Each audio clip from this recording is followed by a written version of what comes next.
There are groups inside Hogwarts that never appear in the course catalog.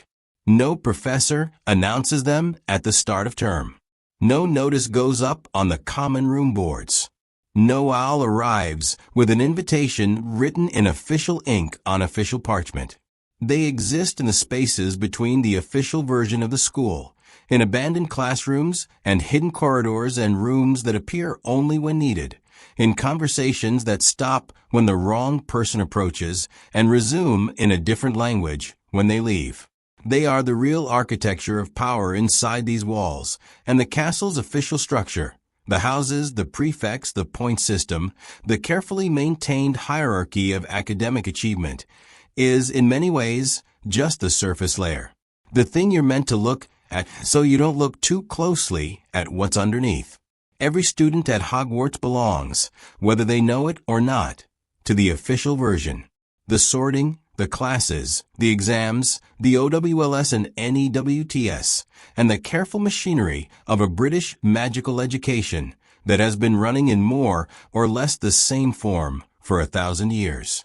This is the Hogwarts that gets described in letters home, that parents picture when they wave goodbye at platform 9 3/4, that the Ministry of Magic officially recognizes and funds and periodically attempts to control. But underneath that version, woven through it, older than some of it, more honest than most of it, are the groups. The ones with no official standing and real power. The ones that form because institutions always produce shadows, and shadows always organize. The ones where the actual education happens. Where you learn not what the curriculum intends to teach you, but what the world inside these walls actually runs on. You will move through 10 of them. Some will make you stronger. Some will cost you something you won't be able to name until years later, when you reach for it and find the outline where it used to be. Some will show you versions of this world that the official version works very hard to keep invisible. And one of them, quietly, without announcement, with the particular patience of something that has been waiting longer than you've been alive, wants you dead. You won't know which one until it's almost too late. Pay attention to all of them. Part 1. The Dueling Club. It begins with applause. Lockhart introduces the club with the theatrical confidence of a man who has never been genuinely tested and has therefore never had cause to doubt himself. And the Great Hall responds with the particular enthusiasm of students who have been inside for 3 months and will attend almost anything that isn't a lesson. You are one of them. You applaud. You find a spot near the front because you are curious and curiosity has always moved your feet before your caution catches up. The first thing you notice is who else is here. Not the students who love defense against the dark arts. They were always going to come. The interesting ones are the students who don't usually show up for optional things. The ones who calculated something, who looked at the announcement and saw not a club, but an opportunity, and came to assess whether the opportunity was worth taking. Slytherins, mostly. But not only. The dueling itself is immediate and clarifying. You are paired with someone you don't know well, and the spell exchange lasts 11 seconds before you are on the floor looking at the ceiling with your wand 3 feet away, and the other student standing over you with an expression that is carefully neutral. 11 seconds. You file this away, not the loss, but the speed of it. How quickly the gap between confidence and capability reveals itself when the situation is real. What Lockhart intended as entertainment is functioning as something else entirely, a census. Everyone in this room is being seen, who has instinct, who has training beyond the curriculum, who panics and who doesn't, who, when the spell comes, moves before they think. You don't know yet who is taking notes. You will find out later that someone always is. Part 2. The Quidditch Team. The tryouts are in October and 200 people watch. This is the first thing that separates Quidditch from everything else at Hogwarts, the audience. Every other form of student achievement happens in relative privacy. Exams in halls, performances in classrooms. Even dueling happens in front of a limited crowd. But Quidditch tryouts happen on the pitch in full visibility, with the stands half full of people who have nothing better to do on a Saturday morning and are perfectly happy to watch other people fail publicly. You make the team. This is real, and it matters, and you let yourself feel it for approximately one evening before the weight of what you've joined becomes apparent. The team is not a group of talented flyers. It is a social structure with its own hierarchy, its own internal politics, its own spoken and unspoken rules about who defers to whom and when and why. The captain carries authority that has nothing to do with the official captaincy and everything to do with personality, history, and the particular leverage that comes from being the person who decides whether you play. What Quidditch gives you that nothing else at Hogwarts does. You are watched, consistently, repeatedly, by large numbers of people who have opinions about your performance and express them in real time. You learn to function under this, to separate the crowd noise from the task, to make decisions at speed with 100 people reacting to each one. This is genuinely useful. It is also genuinely uncomfortable in a way that doesn't fully resolve even after you've done it many times. The common room treats you differently after you make the team. You notice this, and you don't know yet whether to be pleased or careful. Both it will turn out. Part 3, Dumbledore's Army. The first meeting is in the Hog's Head, and it smells like something that has been fermenting for longer than anyone should permit. Hermione called it. Harry stands at the front with the particular discomfort of someone who was put there by circumstance rather than ambition and hasn't decided yet whether to commit to the position or apologize for it. You sit in the back and you watch the room, and you count 28 students, 5 houses, a shared problem, and the specific energy of people who have realized simultaneously that the official version of their education is failing them and decided to do something about it. This is different from the dueling club. The dueling club was performance. This is purpose. The distinction is in the room, in the way people are sitting, in the questions being asked, in the quality of attention that 28 students are directing at a boy who defeated Voldemort at 1 year old and has been in genuine danger every year since, and is therefore the most qualified defense instructor in the building regardless of age or certification. You sign the parchment. You know, when you sign it, that you are signing something real. Not a club membership, a position, a declaration, however quiet, that you have looked at the official version of safety and found it insufficient and chosen to do something about it. Umbridge will find out eventually. This is not a question of if. What you don't know yet is what it will cost when she does, and whether the thing you're building in this room is worth that cost. By the end of the first session, by the time you produce your first successful Patronus and watch it take shape in the room of requirement, you already know your answer. Part 4, the Inquisitorial Squad. You watch them from a distance, and you learn more from the distance than you would from the inside. Umbridge builds her squad the way all authoritarian structures build their enforcement arms, not by finding the cruel ones, though some of them are cruel, but by finding the ones who want something. Status. Protection. The particular comfort of being on the side with the power to define which side is correct. The Inquisitorial Squad is not a collection of villains. It is a collection of students who looked at the situation and calculated that alignment with the current authority was the most efficient path to security. This calculation is not insane. In the short term, it works. They move through the corridors differently, with a specific confidence of people who have institutional backing, who can stop you and demand to see your bag and report you for infractions that didn't exist as infractions last semester. You watch this and you think about power, not the magical kind, but the structural kind. The kind that gets handed to people by systems, and then used in whatever direction the person holding it decides. What you notice, watching them, is the speed of the transformation. Students you knew, ordinary students, with ordinary concerns who complained about homework and argued about Quidditch, moving through the castle as something different within weeks of the badge being pinned on. The badge didn't change them. It revealed the direction they were already capable of moving in, given sufficient permission. This is the most useful thing the Inquisitorial Squad teaches you from the outside. Power doesn't corrupt everyone equally. It corrupts fastest the ones who wanted it longest and had the least access to it. Part 5, the Death Eater Students. They don't recruit. They inherit. This is the fundamental difference between the Death Eater students and every other group in the school. There is no moment of joining, no conversation where someone extends an invitation and you consider it and decide. The affiliation arrives with the family name.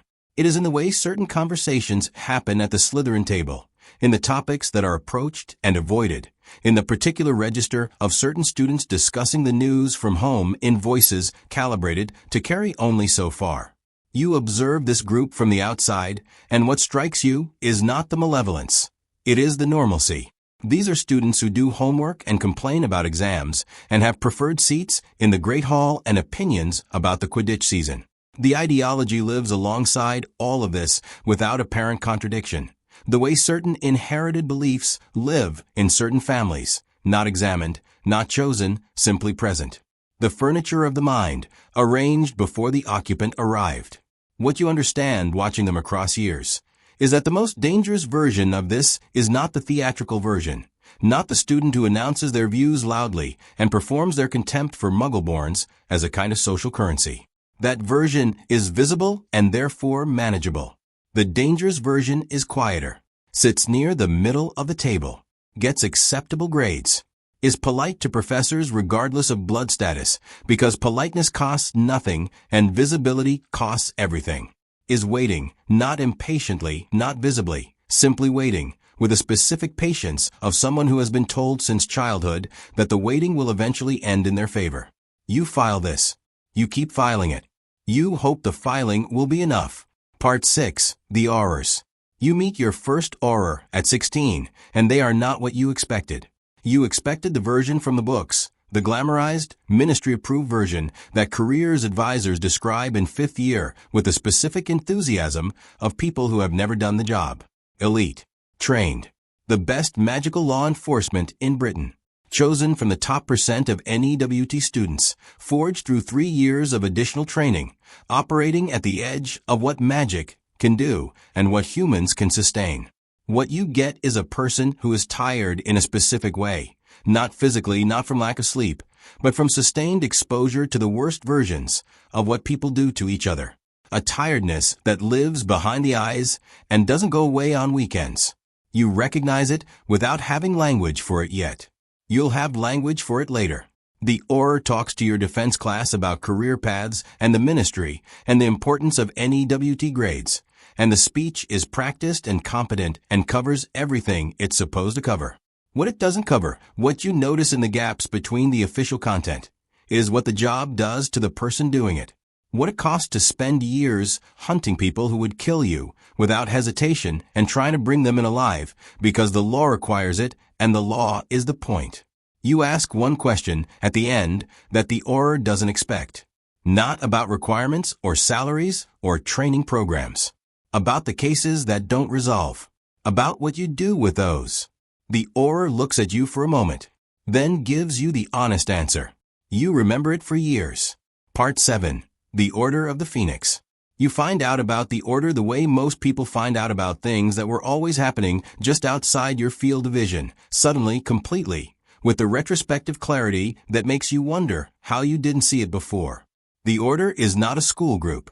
This is the first and most important distinction. Every other group on this list exists within the structure of Hogwarts, operates inside it, derives its energy from it, is shaped by the rhythms of the academic year and the authority of the institution. The Order exists in the world, in the real version of the war, the one that the school year has been, in some ways, insulating you from. The one where the stakes are not detention or expulsion, but the specific, permanent, irreversible stakes of people who are trying to kill each other. The members you know are not who you would have predicted. Some of them, yes, the obvious ones, the ones whose affiliations were always visible. But others have been in your life for years in their ordinary capacity, teacher, neighbor, parent of someone you know, and the revelation of their membership in the Order restructures your understanding of them retroactively. You think they were doing this the whole time, while teaching Transfiguration or attending parent evenings or making small talk at the Leaky Cauldron. They were doing this. What the Order asks from its members is not dramatic. It is sustained. Show up. Be reliable. Do the thing assigned without requiring the full picture. Trust the people beside you with your life because that is what the situation requires. And there is no version of this work that doesn't require it. You understand inside the order what belonging to something actually costs. And you understand why the people who bear that cost look the way they look. Part 8. The Unspeakables. You are not supposed to know this group exists. The Department of Mysteries operates below the ministry. Below it physically. Below it in the sense of visibility. Below it in the sense of accountability to anything that could be called oversight. The Unspeakables work on things that don't have official names. Time, death, love, thought, the fundamental mechanisms of magic itself, studied with the methodical patience of people who have removed themselves from the ordinary professional world and its ordinary professional concerns and committed to questions that may not resolve in a human lifetime. You encounter one of them once, briefly, in a corridor adjacent to the department during a visit to the ministry. You know what they are before they identify themselves. There is something in the quality of their attention that is different from normal human attention. More lateral, as though they are perceiving you in multiple registers simultaneously. It is uncomfortable in a way you can't immediately account for. They say very little. What they say is precise, not evasive, precise, which in this context has the same effect as evasion because precision, taken far enough, becomes its own form of concealment. You learn nothing from the conversation that you didn't already know. What you take from the encounter is something else. The understanding that inside the official structure of the wizarding world, inside the ministry, inside the apparatus of law and regulation and administration, there exists a group whose purpose is to know things that the rest of the apparatus doesn't know and cannot access, who operate with a level of autonomy that would be alarming in any other context, and who have, almost certainly, a file on you. Part 9. The ones the system rejected. They don't have a name. That's the point. Squibs. Students expelled before graduation. Muggleborns who were never told they were magical and built entire lives in the other world before the letter arrived, or never received the letter at all. People who exist in the gaps of the wizarding world's official accounting of itself. Invisible not because they are hidden, but because the system never built a category that included them. And things without categories tend, in institutional memory, toward disappearance. You don't encounter this group through any official channel. You encounter them sideways, through conversations with people who mention someone who used to be here and isn't anymore, through records that have gaps where names should be, through the specific way certain subjects are not discussed in certain contexts, through Filch, who moves through the castle with the particular quality of someone who belongs to a place that doesn't fully acknowledge his belonging. What you understand, spending time in proximity to the edges of this group, is that the wizarding world's relationship with its own exclusions is its most honest self-portrait. Every institution defines itself by what it includes. But the sharper definition, the one that reveals the actual values underneath the stated ones, is what gets excluded and how the exclusion is managed. Whether it is acknowledged, whether the people excluded are seen as people or as administrative categories. The wizarding world, on this measure, does not perform especially well. You carry this. You don't have anywhere official to put it. You carry it anyway. Part 10. The one that wants you dead. You have been in 9 groups. You have learned 9 different versions of what power looks like, what belonging costs, what systems do to the people inside them, and to the people they exclude.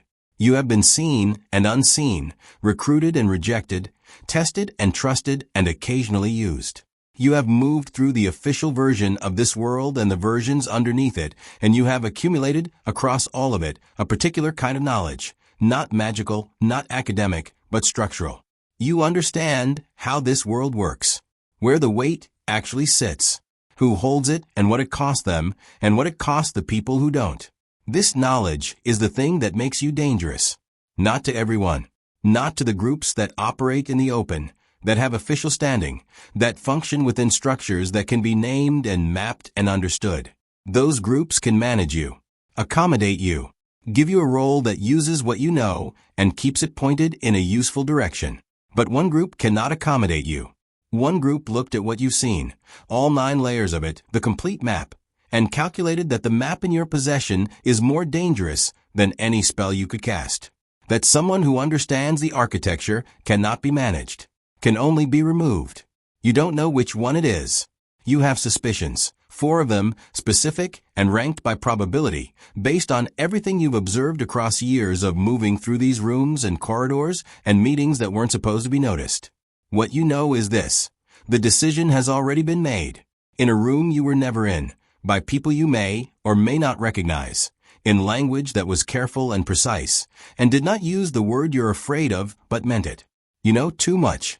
That is, in the end, the most dangerous thing you can be in any world that depends on certain things remaining unknown.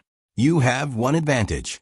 You know they're coming, and you have learned from 9 groups exactly how each of them moves. Now, you decide what to do with that.